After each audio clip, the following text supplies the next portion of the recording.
こんにちは。春の日本語ポッドキャストのお時間です。皆さんお元気ですか？このポッドキャストでは教科書では出てこないネイティブが使うリアルな日本語をお届けしています。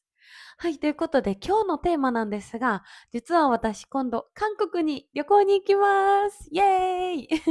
今回ですね、韓国のプサン、私の彼のハン君の地元に旅行で遊びに行くことになりました。ということで、韓国のプサンでどんな場所とか、あとはどんなところに今遊びに行こうかなとか、今私が考えていることだったりやりたいことなどを皆さんにシェアしていきたいなと思います。それでは行ってみましょう。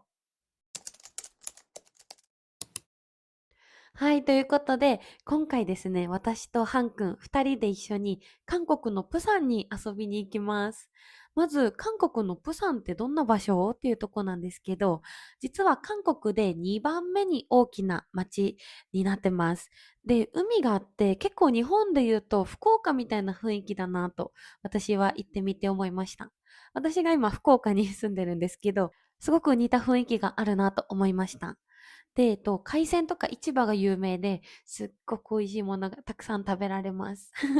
はい。で、実は私、韓国はもう多分10回近く行ってるんですけど、プサンはもう本当に美味しいんですよ、ご飯が。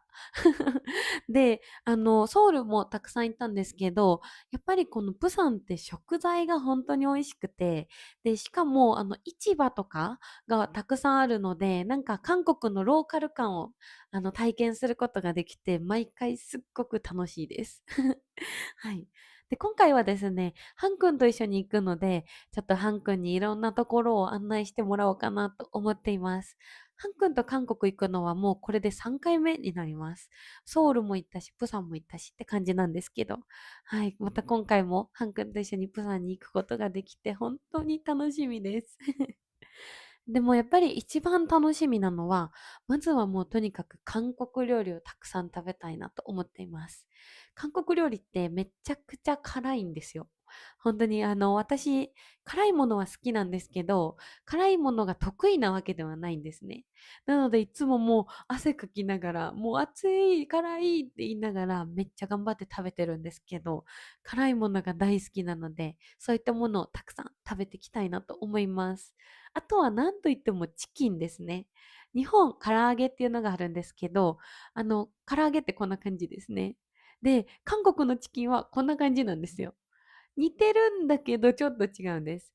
フライドチキンには変わりないんだけど、日本の唐揚げって結構ニンニク、生姜、あとは醤油とか、そういったもので味付けをして揚げてるんですけど、韓国のチキンは多分塩コショウとかかなで、軽く味付けしたものをサクサクにして揚げて、で、それをソースつけて食べたりも、ソースにこう混ぜて食べたりとかするんですよ。で、それがもうめっちゃ美味しいので、私前回ハン君と1週間韓国行った時は毎日夜に夜食でチキン頼んで食べました。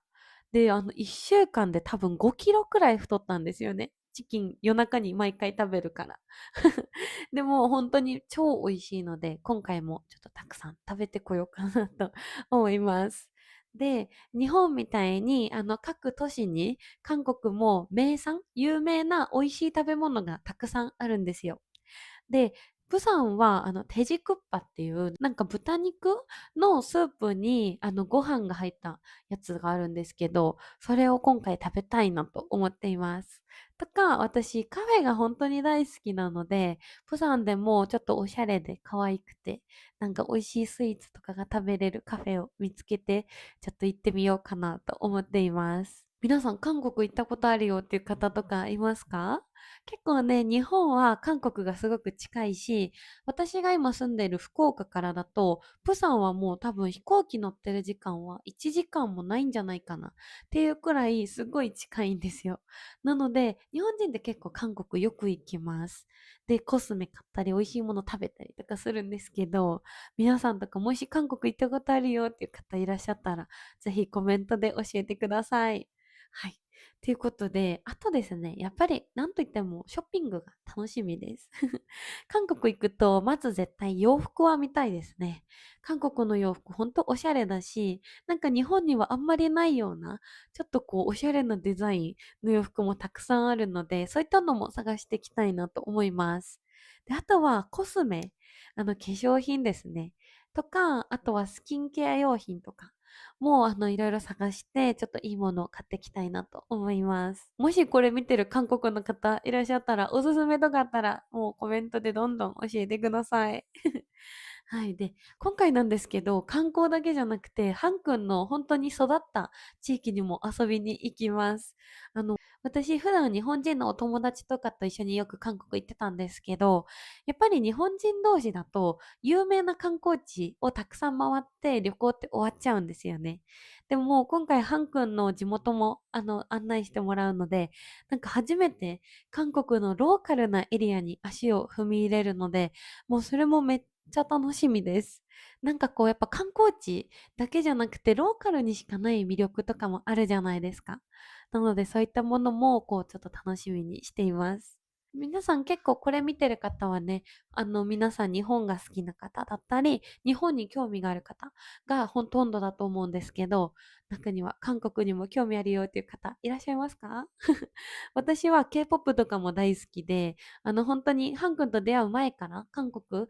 ていうこの国にもう本当にすごく興味があって、韓国語も勉強していたので、はい、私はすごく大好きな国の一つなんですよ。もしね、韓国に興味あるよって人いたらコメントで送ってきてください。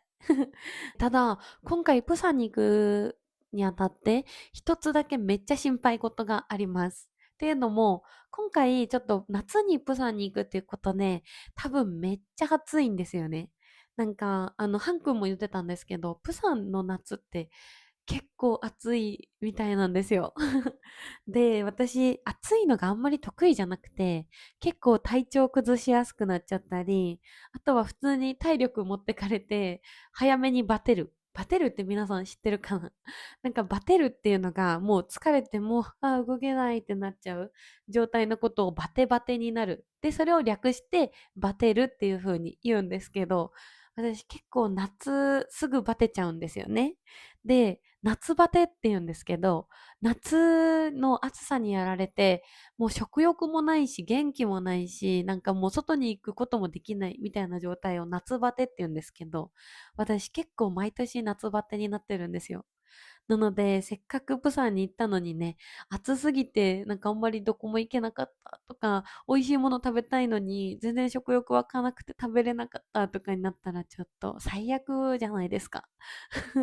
なので、ちょっと今からハン君とね、一緒に最近、外ウォーキングしたりとか、あとはお家で筋トレとかも始めてるんですよ。ダイエットは頑張ってるんですけど、それ以外にも今ちょっと筋トレを始めまして、なので、ちょっと今から、韓国旅行に向けて、しっかり体力面も鍛えていかなきゃいけないなと思ってます。なんか皆さん、夏の乗り切り方だったり、あとはなんかその夏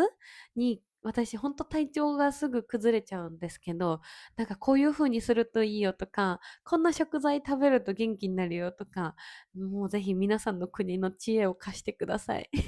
なんかあったらもうほんとコメントで送ってきてください。他にもなんかこう韓国でなんか薬局でこれ売ってるけどこれ飲んだらめっちゃ元気出るよとかっていう健康グッズとかあったらもうぜひ韓国人の皆様送ってきてください。はいですね。ということで、今回ハン君の地元である韓国のプサンに今度二人で旅行に行きます。韓国に行った後とかは購入品紹介みたいな感じで、韓国でこんなの買ってきましたっていう動画も撮りたいなと思ってるので、はい、ぜひぜひ楽しみに待っていてください。はい、ということで皆さんは韓国行ったことありますか？プサンに行ったことあるよって人とかもいたら、ぜひぜひコメントを送ってきてください。他にもここ絶対行った方がいいよとか、これ食べてみたいなおすすめあればぜひ教えてください。あとは、とにかく、夏に向けた体調を良くする方法、なんか夏の暑さに負けない体を作るために、いい方法とか、いい食材とかあれば、もうコメントでぜひ教えてください。お願いします。はい、ということで、今回の動画も以上になります。また次回のエピソードでお会いしましょう。またね